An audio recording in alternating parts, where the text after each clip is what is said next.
listening to the Totally Useless Information Podcast on the Nick and Roy channel, brought to you in part by BPC. It's the best Portuguese chicken in the Toronto area. BPC, slinging chicken since 2010. And by Marlo Salon and Spa of Naples. Hair, nails, massage, and skincare for more than 15 years at the Naples location. Christmas is the time of year when you can see children's eyes light up with joy. It's the time to give and show love to one another. It's the time of year to put aside petty differences and realize that we're all one people. We share laughter, food, and gifts, and we give thanks because this is the day, Christmas, the day that Jesus was born, and would change the world forever. You could be a Jew, a Muslim, a Hindu, or any religion. It doesn't matter. Christmas crosses all lines and brings out what is good in all of us. So, having said that, it's time for the Totally Useless Information Christmas Show! It's the most wonderful podcast of the year. Ho, ho, ho, ho, ho. We should like John Lennon and Yoko Ono. Merry Christmas, Roy. Merry Christmas, John. No, it's Merry Christmas. Hey, Merry Christmas. We're glad that you've joined us today in this wonderful holiday.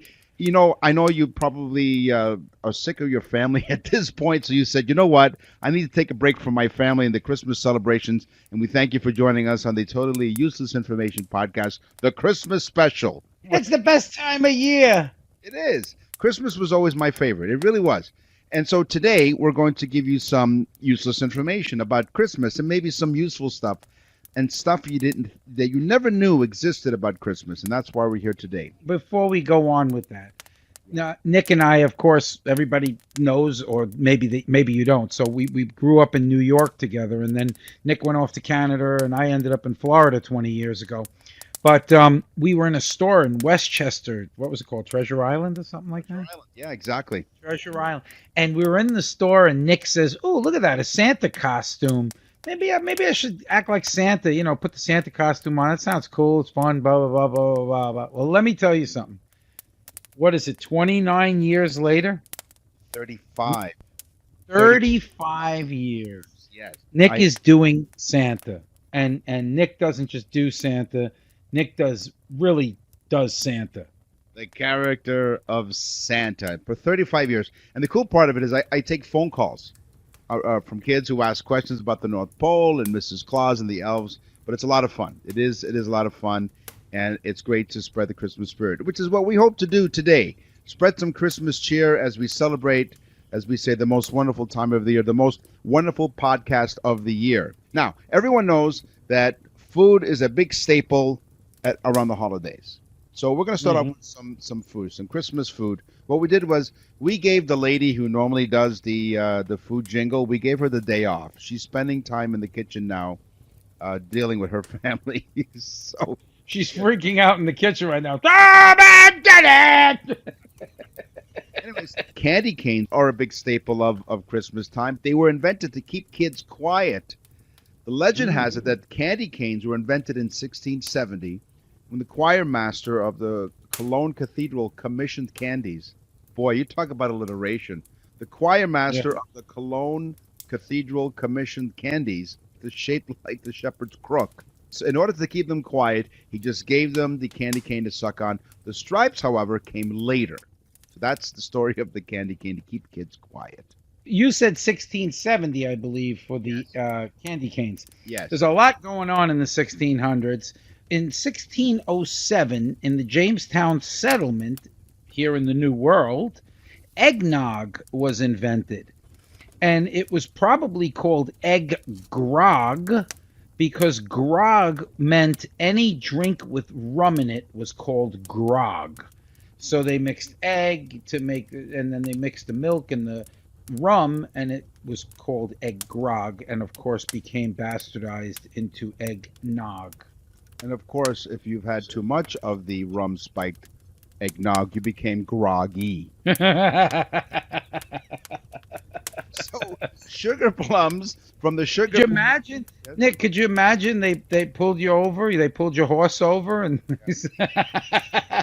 he got an RUI riding while riding under the influence. That's right. Whoa, Nelly. Sugar plums have nothing to do with plums. You heard me. No. Nope. From the sugar plum fairy to visions of sugar plums dancing in children's heads, sugar plums definitely have a place in Christmas lore. But what are they exactly? You might have guessed by their name, but you know what? No, they're not made from plums. But these sweet treats were type candy. When they first came around in the 1600s, boy, a lot happened in the 1600s, didn't it? Yes.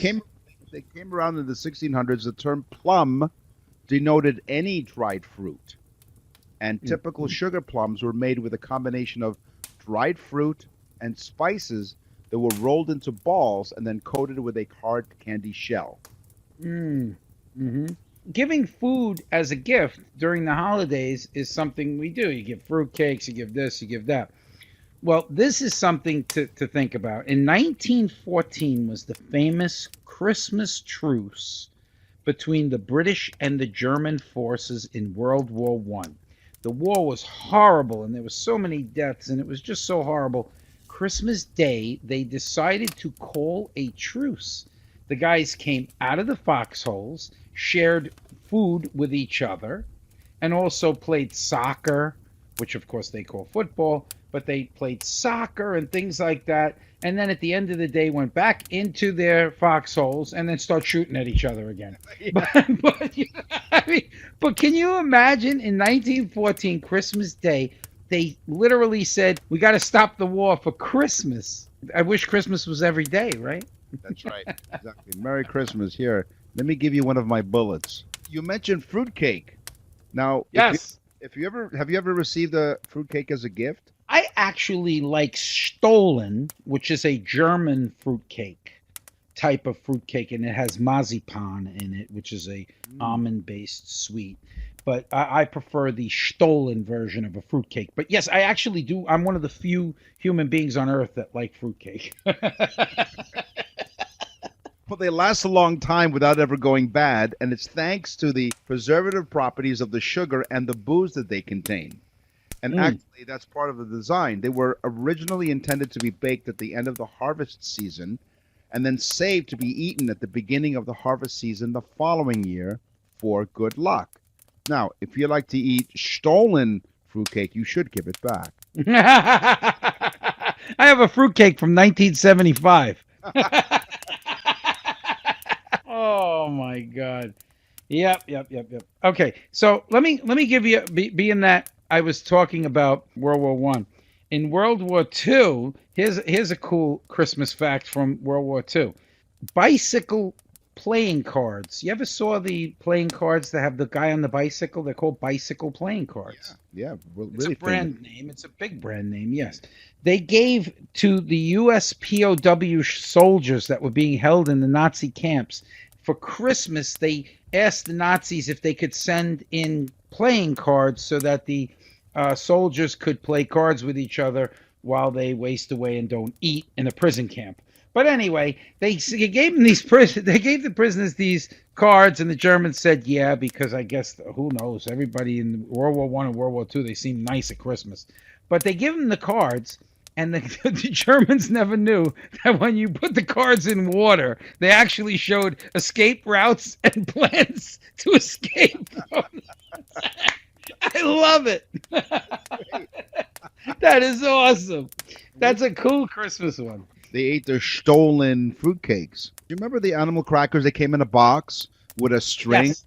Okay. All right. So animal It cracker. looked like a wagon on the front with the animals in it. That's right. There's a significance to the string. But animal crackers were first introduced around Christmas time in 1902. The string on the box was originally intended to be used to hang on Christmas trees as an ornament. So animal crackers were meant for a Christmas treat. Cool. You're listening to the Totally Useless Information Podcast, the Christmas Special. We're really happy that you've joined us. We're camped out in front of the fireplace here. I'm gonna put another log on the fire here. You know what I want, right? What's that? I want BPC chicken. That's what I want. It would be great if you take the chicken that they make, which is absolutely delicious, and then you put it over your fireplace to heat it up. It would be the most delicious thing. I mean, BPC chicken's already delicious to begin with. You know what? Never mind. You can eat the BPC chicken in front of the fireplace, enjoying yourself. You know how many people emailed us about their holiday parties? BPC did the catering for the holiday parties. That was something that we were telling our listeners to do, and BPC did a fantastic job. Say thank you, BPC Chicken. Thank you for those Christmas parties that you did. But remember, folks, BPC Chicken is not just about catering. BPC Chicken is about eating chicken dinner. It is. And the thing is, so you've cooked your heart out during the Christmas season. Now you're just sick of cooking. So have someone else cook for you. BPC 942 the Queensway is where they are. They're in the Toronto area. So if you're listening in the podcast area and saying, well, I'm not nowhere near Toronto, but you have family members that are in the Toronto area, send them to BPC Chicken. They're closed for a couple of days because we have Christmas Day today, and then, of course, tomorrow is Boxing Day. Is that when Canadians punch each other? No. It's not. Put up your dukes. Put up your dukes. BPC is the best Portuguese chicken in the Toronto area. 942 the Queensway, as I mentioned. Now, if you want to give them a call, 416-255-7177. Now, Christmas might be today and might be over, but there's that lull between Christmas and New Year's. You really don't want to have that leftover turkey. What better way to celebrate the time in between Christmas and New Year's than the best Portuguese chicken? They have other sides as well. They have delicious potatoes and rice, and they have vegetarian and vegan options as well. So they have it all for you. And the friendly staff will make sure that your meal is absolutely perfect. BPC Chicken, the best Portuguese chicken, 942 the Queensway, 416-255-7177. And ask them about their family specials. I got a cool little thing here. The image of Santa Claus flying in his sleigh began in 1819 and was created by Washington Irving. That's the same guy who wrote The Headless Horseman. Wow. Talk about a bipolar guy. No pun intended with Santa and polar. He was north bipolar. Yes. Animals, crazy animals. Animals in around Christmas time are significant. Camels and the donkey, the three kings or the magi who predicted the birth of Jesus, are depicted as arriving on the backs of camels. It is also widely believed that Mary arrived in Bethlehem on the back of a donkey, and that a donkey carried Jesus into Jerusalem. So for which the reason that Jerusalem donkey is said to have a cross-shaped mark on its back.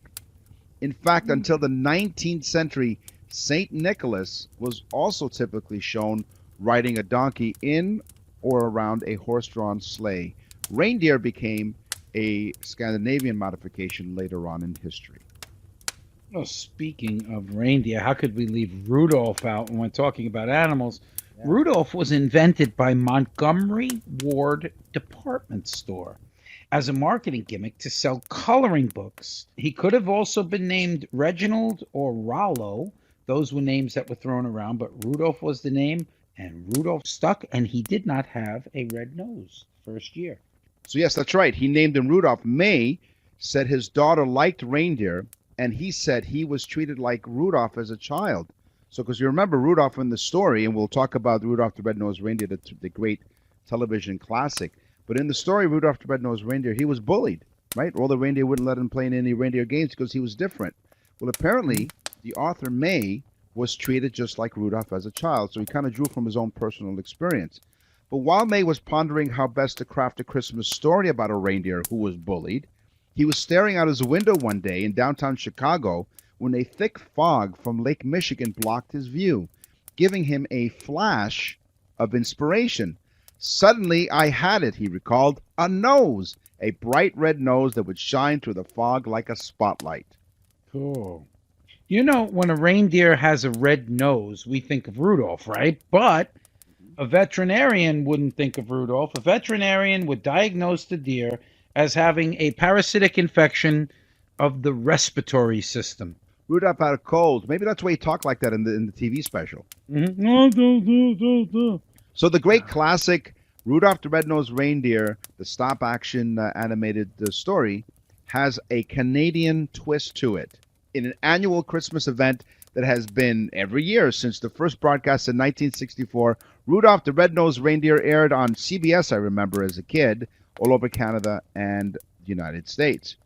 What few will know, and that's why you're listening to the Totally Useless Information podcast, is that the American production featured all Canadian voices except for Burl Ives, who of course was American. Mm-hmm. The bendable puppets were designed in America, but built and filmed in stop-action form in Japan. Why the American production company Rankin Bass came to Canada for the voices? The answer is talent and money. Canadian voice actors in Toronto, as a matter of fact, were among the best in the world, and perhaps more importantly for the American company, very inexpensive compared to American actors. So the Canadian Actors Union, which was brand new at the time, wasn't used to the idea of residuals. So the Canadian actors, the poor Canadian actors who performed the great classic that it is today, never received a penny after the initial broadcast. So they were ripped off. But the well-known singer, Burl Ives, on the other hand, a last-minute inclusion as the American sponsors wanted some star power, got a much better deal. He and now his estate have cashed royalty checks from the Rudolph broadcast every year since 1964. Wow. And the damn Canadians got screwed. Totally. I should have known because the reindeer were like, let's fly, eh?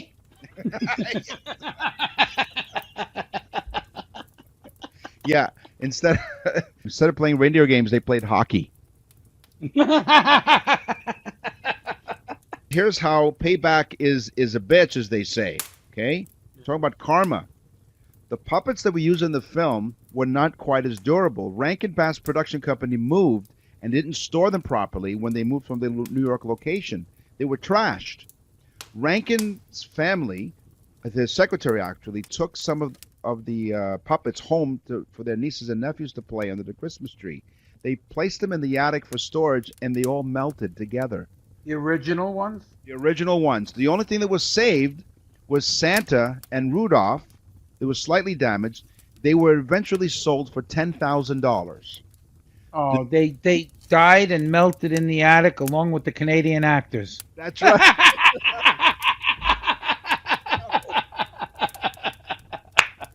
The new owner had them professionally restored. They're now valued at $200,000 US.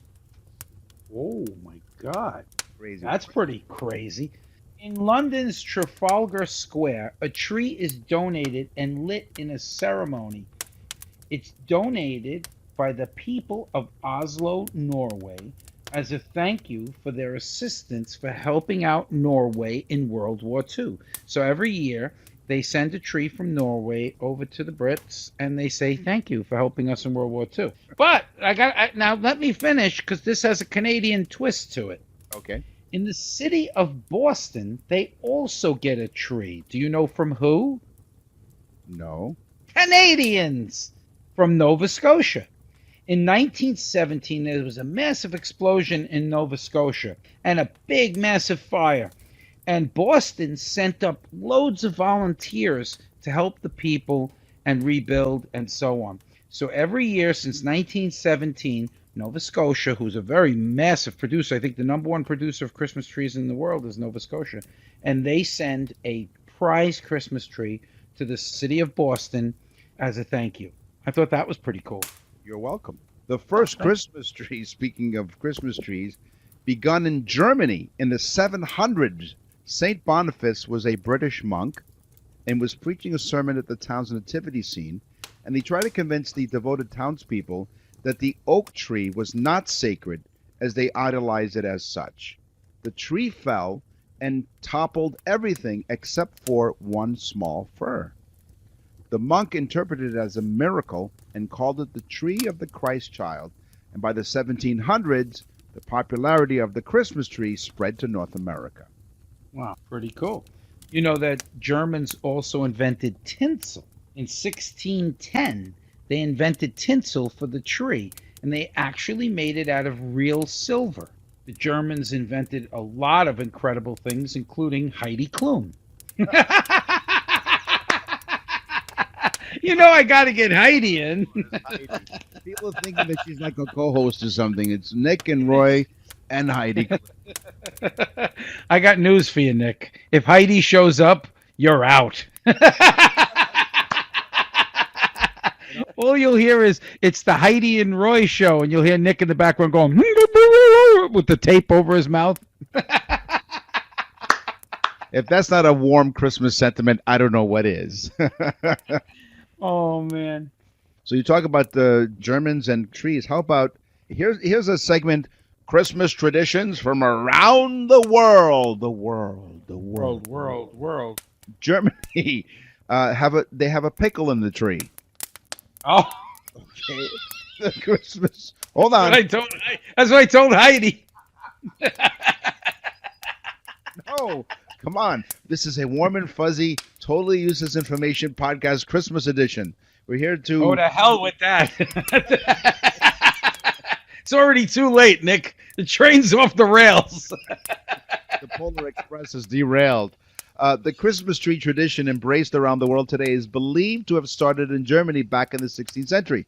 So it has come as no surprise to our cousins that they still have some funny customs relating to the festive trees. One of those is to hide a pickle somewhere within the branches of the tree and give a gift to whichever child in the household finds the pickle. Some claim that the tradition may not be German after all. One legend says that the Christmas pickle originated in Spain when two young boys were held as prisoners inside a pickle barrel. St. Nicholas rescued the boys and brought them back to life. Hold on, I'm not done yet. Either way, a pickle on the Christmas tree is a tradition we totally get behind. Yes. In fact, I say, "Oh, hi, Heidi. Und let's play hide the pickle." No. Yes. No. Yes. You better leave that in. Listen, these are traditions from around the world. I'm not making this up.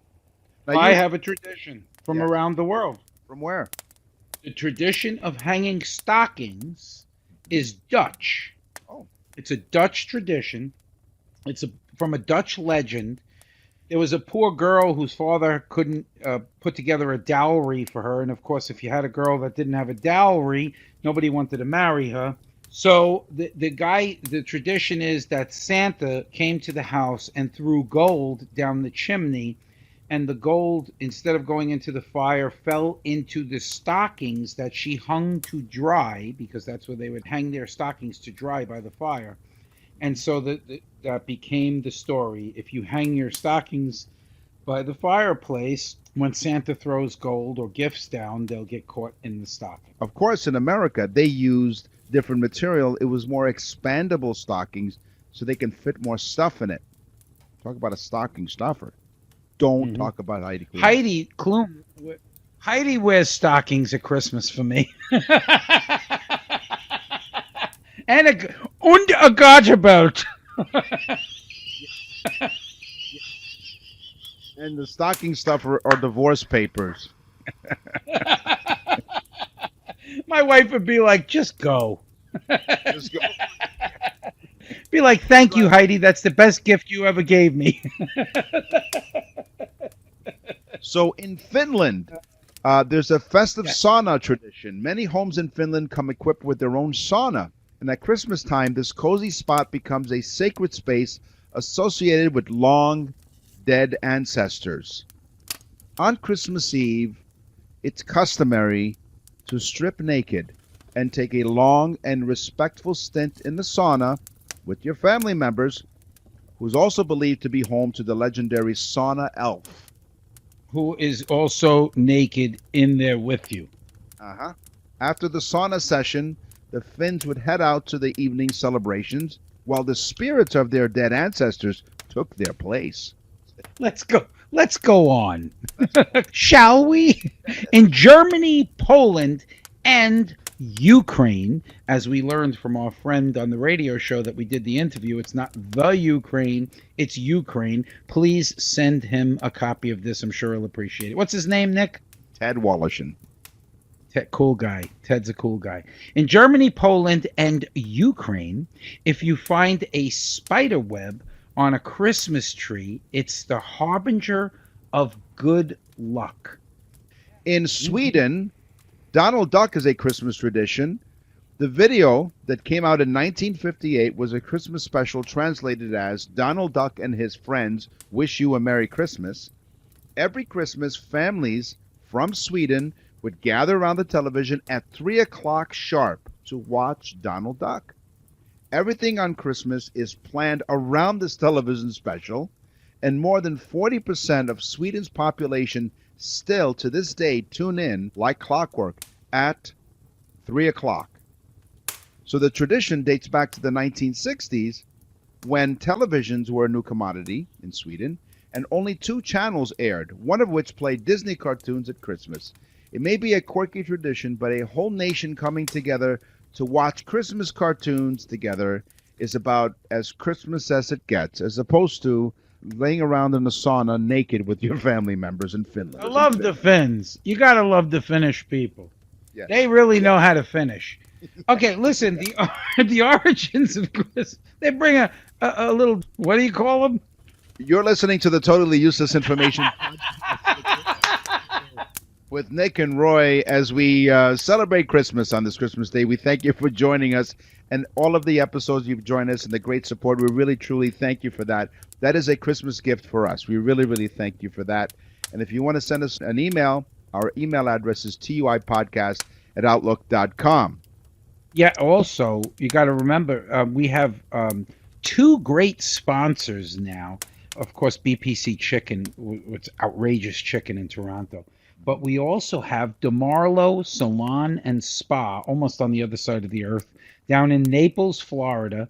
We have an enormous amount of listeners from Southwest Florida and Toronto, Canada, which is where we both hail from.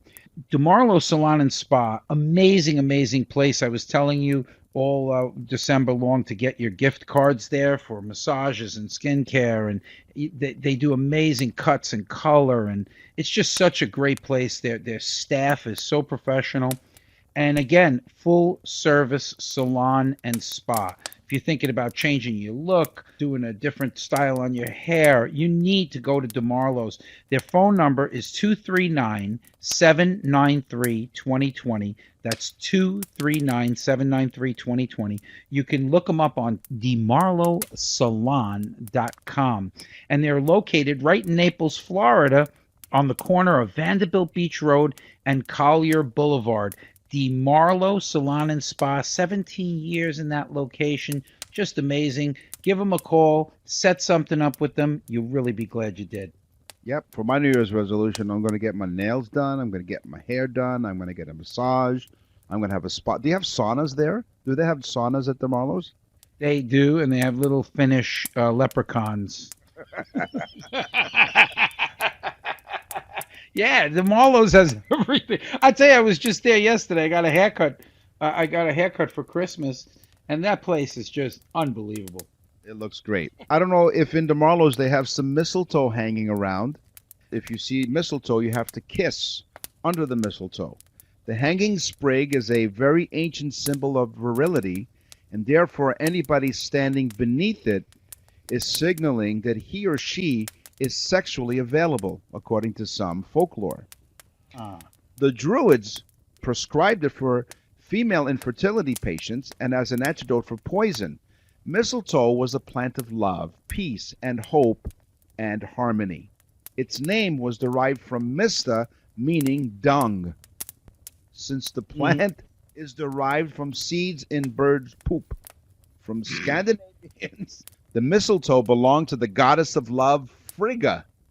The kissing custom is believed to have started due to the romantic association with the goddess, Frigga. Kissing under the mistletoe. That's friggin' amazing.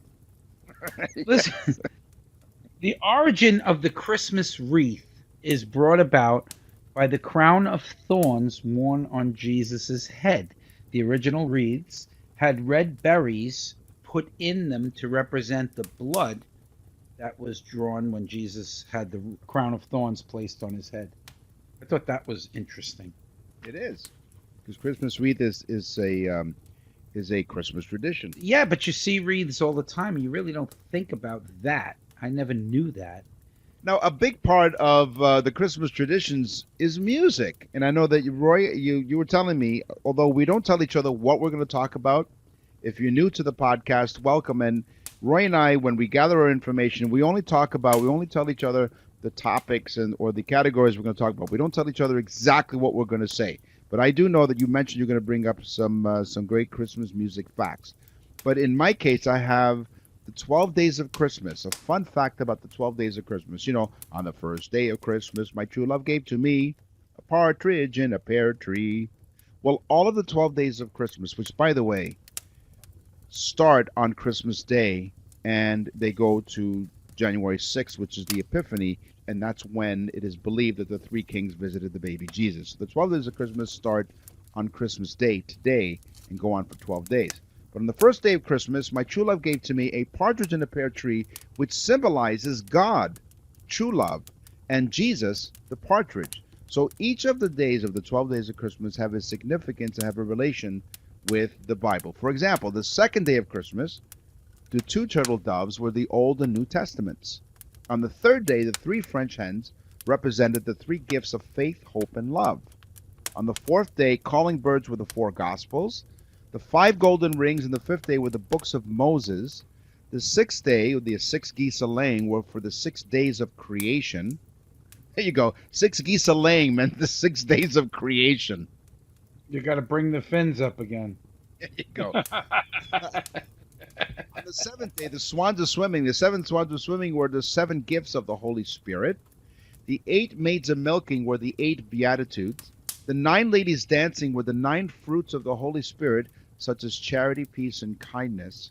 The 10th day, meaning the 10 lords a leaping, represented the 10 commandments, which makes sense.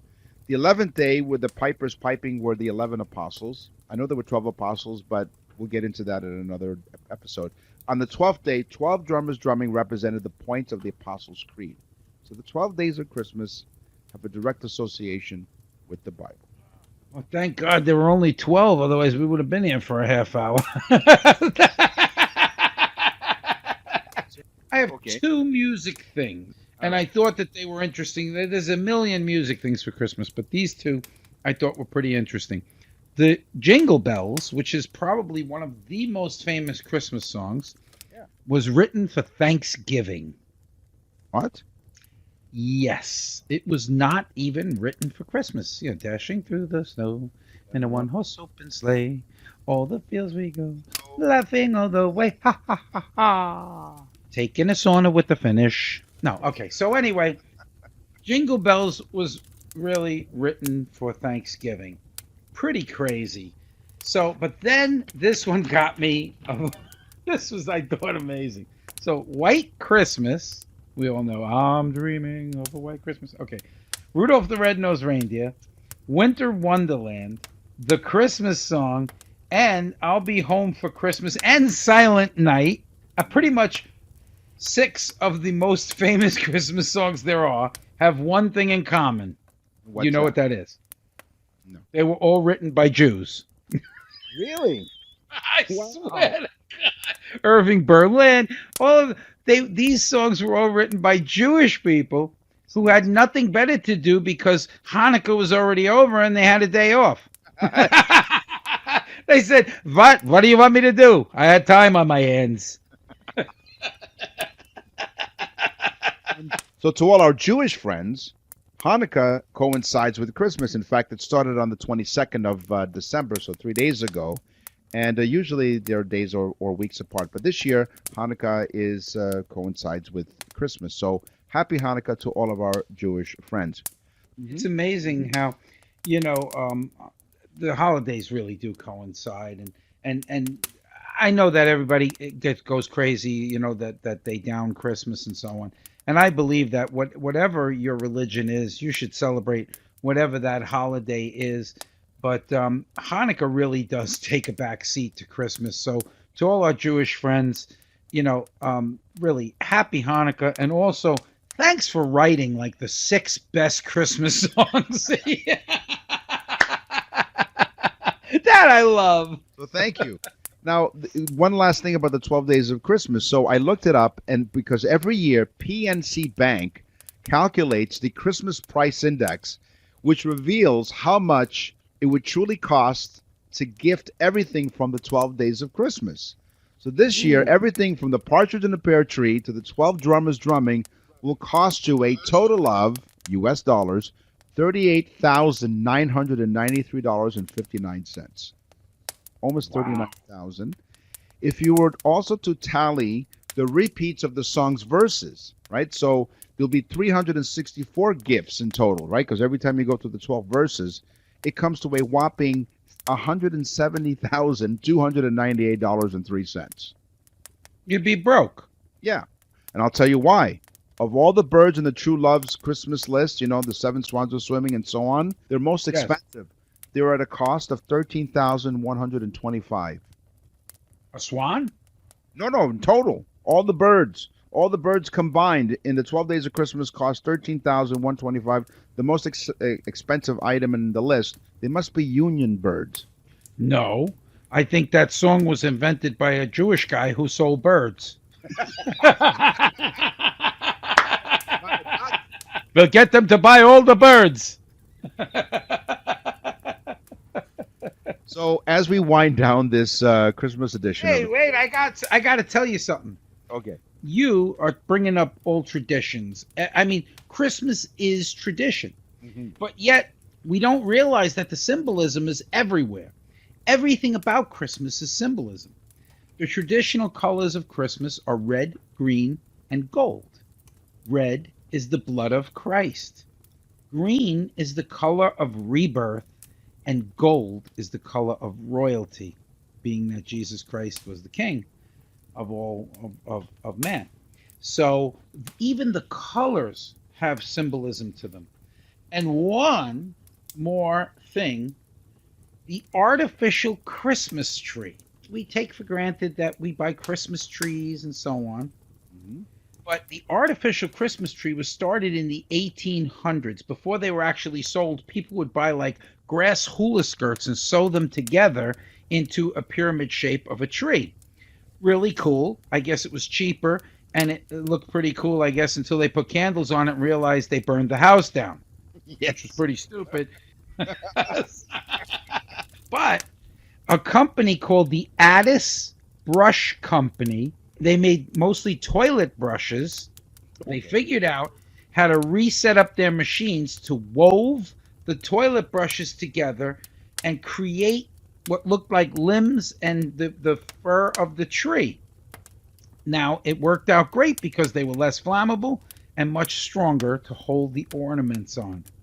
So you have the toilet brushes being used to create a Christmas tree. Pretty cool. Now, I must ask, are they brand new toilet brushes or are they used? No, they're brand new toilet brushes, but there's no ring around this tree. Yes. And in fact, they had names like they said, well, this one's the Royal Flush.